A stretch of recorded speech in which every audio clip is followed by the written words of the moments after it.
O que tu já perdeu pro jogo durante esse período?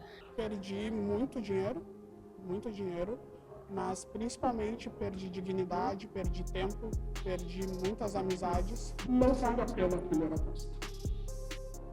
Não vale a pena. É um poço sem fundo.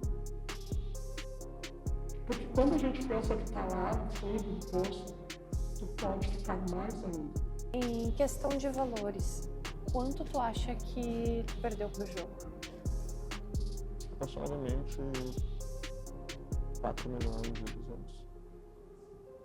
E isso em dinheiro de fato, casa, carros, empréstimos. Um dia por vez, é sempre 24 horas. Não jogar por 24 horas. Se me dissesse assim, tu nunca mais vai jogar, eu não acreditaria. A equipe de reportagem da Masper TV conheceu o grupo de jogadores anônimos em Porto Alegre, no estado do Rio Grande do Sul, que há mais de 60 anos ajudam pessoas que sofrem do transtorno do jogo. E o nosso primeiro relato foi a história do seu João, ele que faz parte do grupo há mais de 15 anos. Como que aconteceu o transtorno do jogo na sua vida? Sabe que isso aí começou com... Comecei jogando joguinho de bicho. Tá?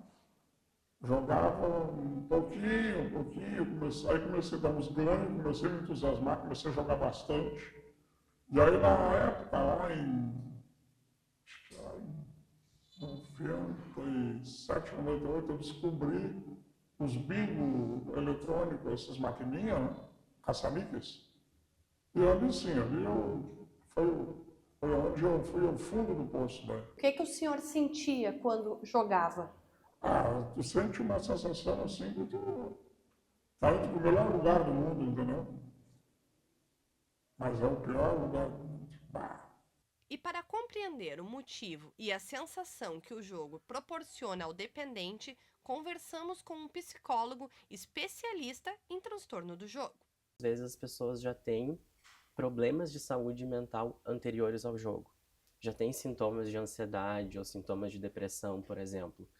E encontram no jogo uma forma de lidar um pouco com esses problemas. Então é aquilo que eu falei anteriormente, né? Começo a jogar, eu esqueço um pouco da minha vida, eu esqueço um pouco dos meus problemas e eu fico mergulhado naquela atividade. E neste mesmo cenário estava a Maria, que se tornaria mais uma vítima do vício das apostas, abalando as estruturas do seu casamento. O que o vício significou na tua vida? A perda de quase tudo. O que seria quase tudo? O que tu perdeu pro jogo? Eu perdi tempo, eu, de alguma forma, tive um julgamento moral por parte do meu marido, apoio dos meus filhos. Tu perdeu teu casamento?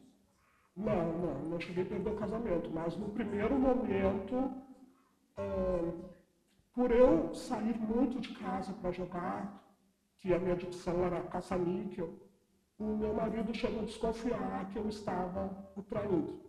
O passado da Bruna também relata episódios de perdas. Uma jovem que sempre gostou de esportes e viu nesse modelo de jogo uma possível solução na vida, que mais tarde trouxe danos psicológicos e materiais. O que tu já perdeu pro jogo durante esse período? Perdi muito dinheiro, mas principalmente perdi dignidade, perdi tempo, perdi muitas amizades, que até hoje muita gente não sabe. As únicas pessoas que sabem são a minha família e uma amiga minha, o restante ainda não sabe. Mas perdi por causa da questão de desconfiança, de muitas pessoas me emprestarem dinheiro, eu não ou usar para jogar, ou usar para pagar outras dívidas e depois não conseguir pagá-los. E acaba que tu perde a confiança, perde tudo, né, na pessoa que está te mentindo. E eu sempre acabei me transformando numa outra pessoa depois do vício em jogo. A psicologia e as outras áreas da ciência encaram a pessoa que joga, né, e que tem problema sério como um transtorno psiquiátrico, né? Então, realmente, é uma condição de saúde mental, né, que pode gerar muito prejuízo e sofrimento para uma pessoa, né?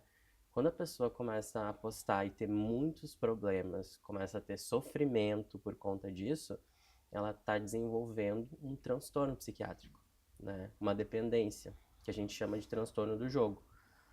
Socialmente, popularmente, o que as pessoas chamam de vício. O vício do jogo não dá trégua, e a noite era o momento onde ele batia mais forte na mente do William. E ele desabafa que fazia o uso de medicações para manter-se acordado, justamente para jogar. Quanto tempo tu joga e o que tu joga? Eu jogava o jogo da Aviator, que é um jogo que é multiplicador de dinheiro, no qual o avião fica subindo e a câmara ele explode.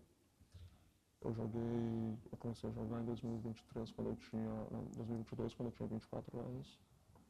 E parei de jogar em 2023, em outubro de 2023, eu tinha 25 anos. Foi praticamente um ano e um mês de jogo. E como esse jogo entrou na tua vida? Vendo no Instagram, era uma brincadeira no começo, até que eu tive um grande ganho, de um dia eu consegui ganhar 90 mil reais. E isso mudou totalmente meu pensamento em relação ao jogo, no qual eu só queria saber de jogar. A tua rotina mudou por causa do jogo? Sim, eu larguei a faculdade, basicamente eu desisti de tudo que tinha na minha volta, eu só queria de verdade só jogar. Eu era acordada, jogava, às vezes eu tomava alguns remédios para ficar acordado durante a noite e ia jogar. A compulsão pelo jogo, além de tirar os objetivos do William, convívio em sociedade e noites de sono, também travava uma guerra com o endividamento. Em questão de valores, quanto tu acha que tu perdeu pro jogo? Aproximadamente 4 milhões e 200. E isso em dinheiro de fato, casa, carros, empréstimos. Em relação à tua vida pessoal, o que que tu perdeu pro jogo? A dignidade, confiança na minha família, principalmente na minha namorada. Acredito que eu perdi o que eu era mesmo, a minha essência, né? Que é o que o jogo mais rouba, assim. Porque, claro, eu perdi muito dinheiro, né?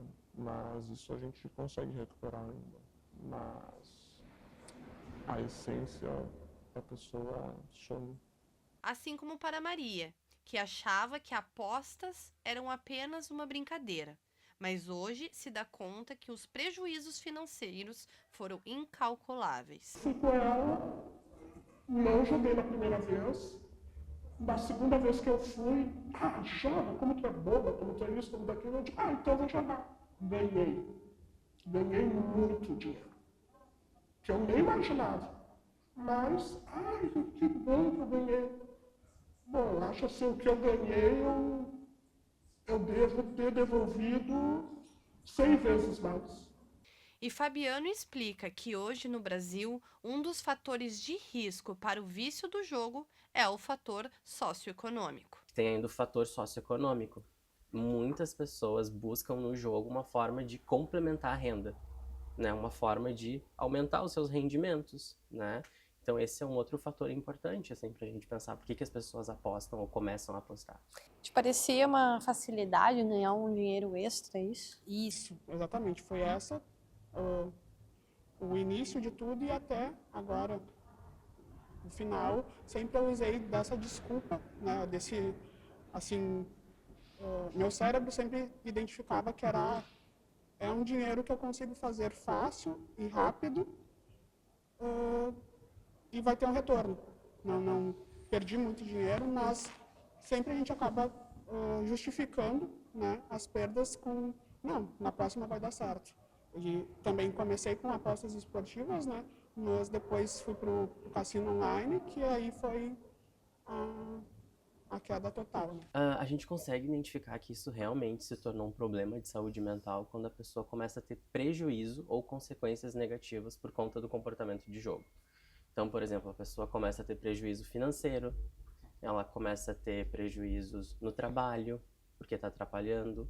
Ela começa a ter conflitos na família por conta desse comportamento de jogo. Então, assim, a questão do prejuízo ou das consequências negativas é algo bem importante para a gente delimitar se isso é um problema ou não é um problema. O outro aspecto é o sofrimento, né? Então, uma pessoa que tem o transtorno do jogo é uma pessoa que vai ter sofrimento, né? Ela vai ter muitos sentimentos negativos por conta dessa atividade. Então, normalmente são esses dois parâmetros assim que a gente usa em saúde mental para saber se uma pessoa tem um transtorno, né? Prejuízo e sofrimento. O problema na vida do William, da Maria e da Mariana dava voz na vida do Beto, que vivia a mesma tormenta em relação ao jogo e às dívidas. As horas extras do trabalho já não eram mais suficientes para bancar o vício pelo jogo. Sim, o senhor chegou a se endividar Então. alguma vez ou pedir dinheiro emprestado? Então, dinheiro emprestado eu não me lembro que eu ter pedido assim, né, mas eu devia muito para banco. Né? No meu tempo, né, era banco. Eu trabalhava, eu recebia no banco e aí ia lá pedia para aumentar o cheque especial. Aí eu fazia um monte de hora extra, muitas horas extras na época, né? Chegava a dobrar, entrava um dia, saía no outro para ganhar quase 24 horas extra, né? Para ter dinheiro, para pagar, saldar as dívidas e para ter para o jogo. Já na vida da Mariana, a situação se agravava. A confiança do esposo se perdia. E o dinheiro que cabia a ela era o menor valor possível. Ele me dava o dinheiro pro ônibus para vir trabalhar e R$5 pro lanche. Eu não tinha acesso a nenhum dinheiro. Então eu saía e pensava, puxa, R$5. Porque ele não entrava numa casa de jogo com menos de 500, R$600 da época, né? 20 anos atrás. Aí eu pegava e guardava aqueles 5 e pensava, hoje eu não vou jogar, daí amanhã pelo menos eu tenho 10. Aí no outro dia eu digo, hoje eu não vou jogar, daí pelo menos amanhã eu tenho 15. Mas assim, e aos poucos ir chorando, e não é fácil, aceitando, para então realmente parar de jogar. O desespero pelo vicioso prazer de jogar acometia a vida da Leonor, que deixou de comprar alimentos para apostar. Tudo era em função do jogo, tipo, você não tinha dinheiro para comer, porque eu gastava todo, tipo, eu recebia em 24 horas, eu não tinha mais dinheiro, porque eu tinha apostado tudo. Como tu sobreviveu durante esse tempo? Alguém te ajudou? Enquanto eu jogava, Isso. sim, a minha mãe sempre pedia dinheiro, eu precisava comer, eu pedia dinheiro para ela, eu precisava comer. Assim, eu ia pedindo 10, 15 reais e ia jogando e comprava uma coisinha para jogar, mas daí comia, mas parava de jogar. Então chegou num ponto que eu não tinha dinheiro nem, tipo, vai acabar o gás, eu não tenho dinheiro para comprar um gás. É aqui, em um espaço reservado dentro da Igreja São Geraldo, na capital gaúcha, Porto Alegre, que acontecem as reuniões dos jogadores anônimos. Estima-se que hoje, no Brasil, mais de 1.400.000 pessoas sofrem do transtorno do jogo. 3 anos para cá, eu só sobrevivi. Eu não vivia mais. Eu perdi 3 anos da minha vida para o jogo. E quando eu decidi que eu não perderia mais, quando eu encontrei aqui, hoje, graças a Deus, estou conseguindo pagar minhas coisas e eu tenho certeza que se eu não tivesse encontrado o grupo, eu estaria no mesmo buraco que eu estava há um mês atrás. De enganação, de não reconhecer, de pegar dinheiro com outras pessoas, de outras formas, para financiar o jogo. E o psicólogo deixa um alerta. O tratamento para o transtorno do jogo não tem um tempo fixo, mas a rede de apoio é essencial para o encurtamento desse processo de recuperação. Bem variável, assim, a gente não tem um tempo X definido, assim, o quanto aquela pessoa vai precisar de tratamento. Isso depende muito da gravidade do quadro, né? Por exemplo, essa pessoa tem um transtorno do jogo leve, moderado ou grave. Normalmente, quanto mais grave, maior é o tempo de tratamento, né? Outra coisa que também a gente costuma levar em consideração as comorbidades, ou seja, essa pessoa tem só o problema com o jogo ou ela tem outros problemas de saúde mental?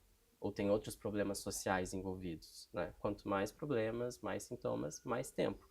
E um fator que eu acho que é fundamental é a rede de apoio, né? Família, por exemplo, né? Se essa pessoa tem uma família que consegue oferecer apoio, que consegue ajudar, as chances de a gente encurtar o tratamento ou ter um tratamento de sucesso é muito maior. mas eu ainda sempre tenho uma coisa, um receio, um medo, que é o que a gente sai e a gente aprende aqui no grupo, que isso só o tempo, né? E que esse reforço positivo do grupo é fundamental para eles também se encontrarem, se sentirem pertencentes. Não, eu tenho um problema. Ele, quando chegou aqui, ele se sentiu tão acolhido que ele fez questão de trazer os melhores amigos. Ele quer que todo mundo entenda o problema dele com o jogo, né, para poder ajudar. Como foi esse processo para parar de jogar? Como o senhor se sentia durante o processo?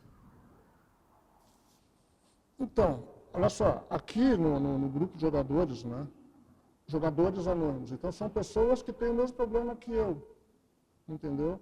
Então as pessoas não me julgavam, elas sabiam o que eu estava fazendo, elas faziam o que eu fazia, né? E quando eles falavam, o nosso tratamento aqui é através de depoimento. Então a pessoa vem e conta a história da vida dela, conta como é que parou, como é que conseguiu parar, o que fazia para jogar. E as nossas histórias, elas são bem parecidas, né? Tem pessoas que dizem assim, nós somos bem parecidos, somos do CPF. Porque a gente mente, a gente rouba, a gente engana, a gente trapaceia, tudo para conseguir tempo e dinheiro para jogar. Qual o seu sentimento em relação ao jogo?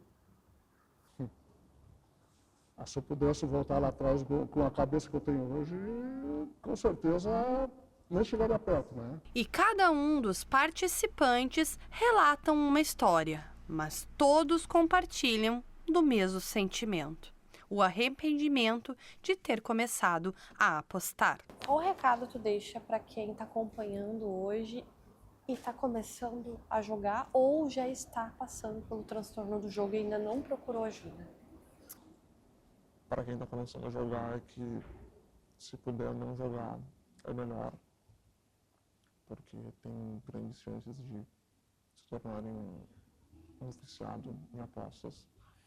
E para quem já está passando por esse problema, o ideal é tentar se conscientizar de que pode ser um viciado e que se quiser, e somente se ele quiser, ele pode procurar ajuda, porque de fato não tem como sair dessa situação se tu não quiser.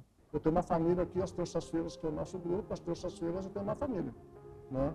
Que do resto da semana cada um vai para o seu lado, continua suas atividades, né? Mas aqui na terça-feira a gente se respeita, a gente fica feliz quando a gente vê a pessoa de volta, né?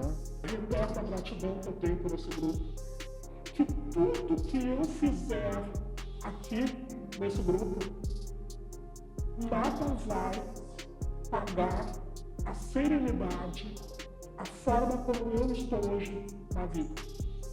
Nada paga. O grupo de jogadores anônimos foi o choque de realidade e a salvação na vida do João, da Maria, do William, do Beto, da Leonor, da Mariana e para todos os participantes do grupo. E eles deixam um recado final. Não vale a pena a primeira aposta. Não vale a pena. É um poço sem fundo. Porque quando a gente pensa que está lá no fundo do poço, tu pode ficar mais ainda. Um dia por vez, é sempre 24 horas, né? Não jogar por 24 horas. Se me dissesse assim, tu nunca mais vai jogar, eu não acreditaria. Daí quando eu cheguei no grupo, me disseram, não, tu não vai jogar por 24 horas. Por 24 horas eu vou jogar, no outro dia à tarde, por 24 horas eu não vou jogar. Então é só por hoje que eu não vou fazer